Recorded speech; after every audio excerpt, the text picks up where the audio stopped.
Bien, premier groupe, donc effectivement, autour et avec plutôt Marc Demeuse. Petit groupe, nous étions 8 participants.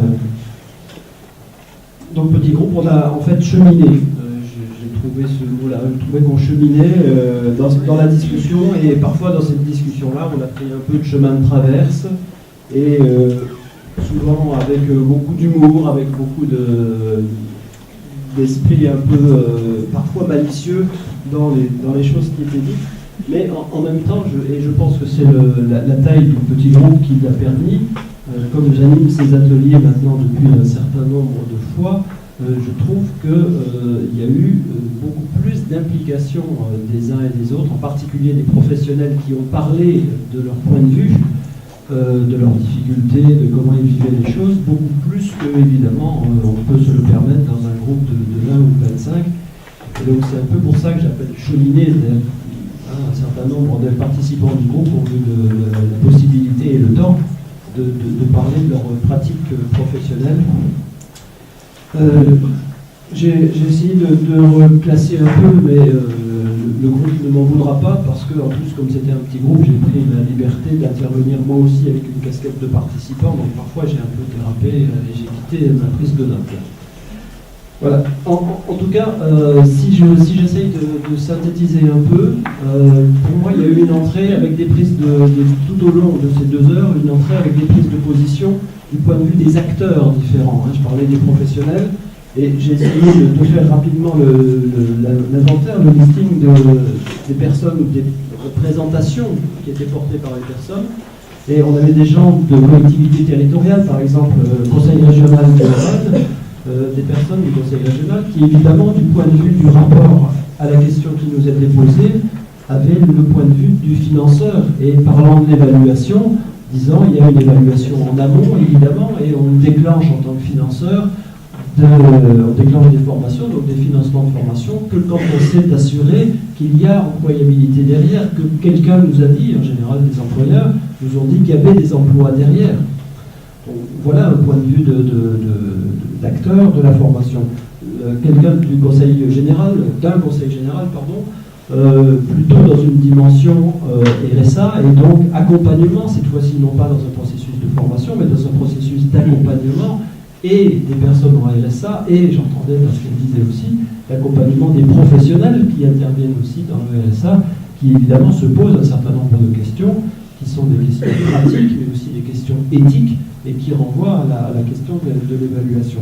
Il y avait évidemment des gens d'organismes de formation, dont on voit bien effectivement la dimension qu'ils peuvent porter en termes d'évaluation même, soit du dispositif, soit à l'intérieur même de l'action de formation, soit parfois directement lié à l'individualisation ou la place de la personne dans le processus de formation.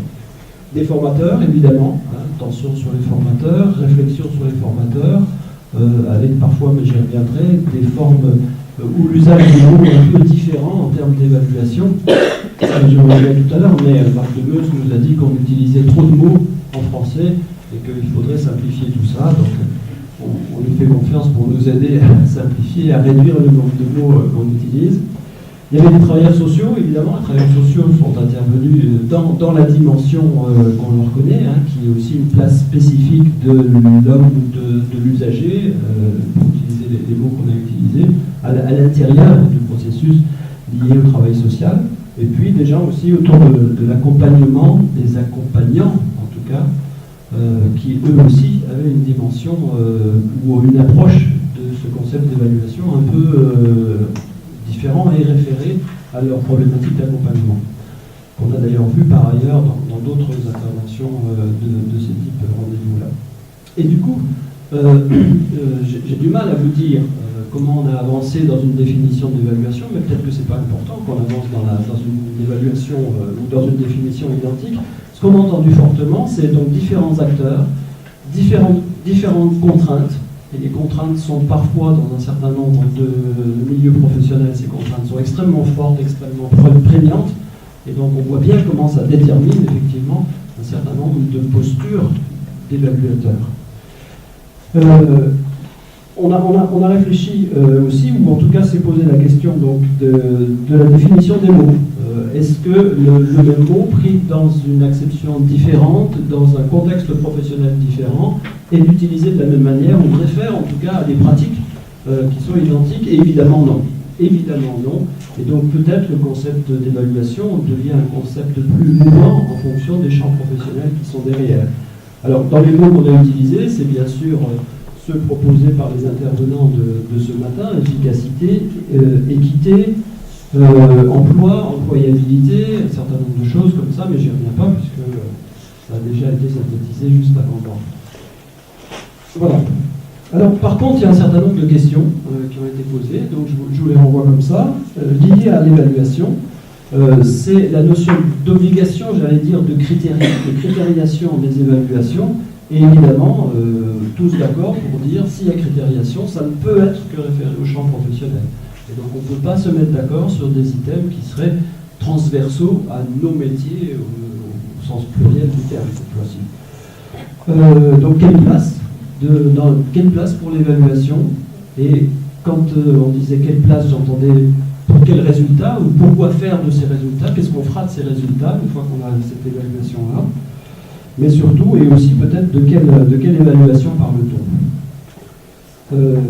Interrogation portée par Marc Demeuse, je m'en fais le relais ici parce que je pense que c'est important, et donc si je pense que c'est important, je vais le dire.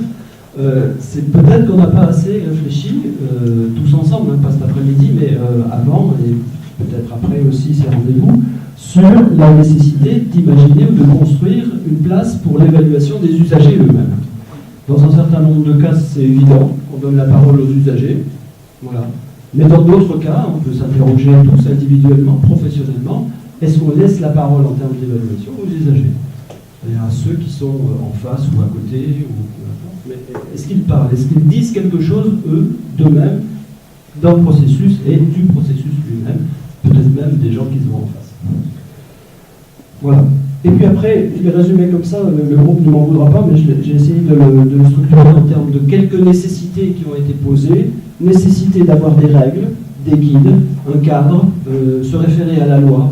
C'est-à-dire que le système évaluatif doit nécessairement être perçu dans un système un peu normatif, dans un système normatif qui donne son cadre et ses règles.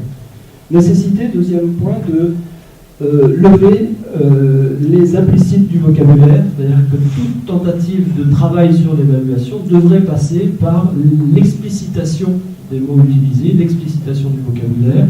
On a touché du doigt un certain nombre d'implicites. Tous les professionnels, vous comme moi, ont des implicites qui fonctionnent, et de temps en temps, il faut les réfléchir et puis les lever, parce que c'est pas si simple que ça de se dire on est tous d'accord. Quand on creuse un peu, donc quand on lève les implicites, il y a effectivement parfois des pratiques extrêmement différentes, voire des philosophies ou des modes d'intervention très différents. Voilà, nécessité de mettre des mots sur ces pratiques, c'est-à-dire que l'évaluation passe aussi par la nécessité de mettre ces mots, des mots sur les pratiques, mais Marc Demeuse a dit qu'on utilisait trop de mots, donc on va essayer de limiter notre vocabulaire, mais aussi de s'accorder, évidemment, mais c'est le corollaire, de s'accorder sur le sens de ces mots. Là encore, mais on est plutôt sur le point dessus, c'est-à-dire se mettre d'accord et lever un certain nombre d'implicites. Et puis, dernier point, nécessité, mais ça on le savait déjà, nécessité d'outiller les évaluations. C'est-à-dire qu'il n'y a pas d'évaluation sans outillage un peu conceptuel, logistique, matériel, mais aussi au sens conceptuel du terme. Voilà ce que je voulais dire. J'avais un quatrième point, oui. Voilà. Et le quatrième point, c'est plutôt un clin d'œil à Marc Demeuse, que j'ai tenté de résumer de la sorte, mais ce qu'il a appelé des lasagnes, une espèce de millefeuille ou de lasagne. Alors je me suis dit, tiens, une recette de lasagne belge, c'est quand même assez rare, donc je vais la noter. Et ces lasagnes, c'est 4 couches pour Marc Demeuse. Mais je lui donne l'autorisation de compléter, hein, on s'est mis d'accord, s'il ne s'y reconnaît pas. Donc, le point le plus haut de ces lasagnes, ce serait l'existence d'un service ou d'un dispositif ou de prestation. Ça, cette existence-là relève d'une volonté politique, d'un choix politique, d'une détermination politique, et donc d'un financement, évidemment. Et puis en dessous, il y a l'accès à ce service, hein, en particulier la question des modalités d'accès à ce service, et ça renvoie évidemment aux notions d'équité qui ont été travaillés ce matin. Troisième couche, c'est quel résultat de ce dispositif et quel résultat de cette volonté politique mise en œuvre. Et quatrième et dernière couche, la question qui est qu'est-ce qu'on va faire de ces résultats?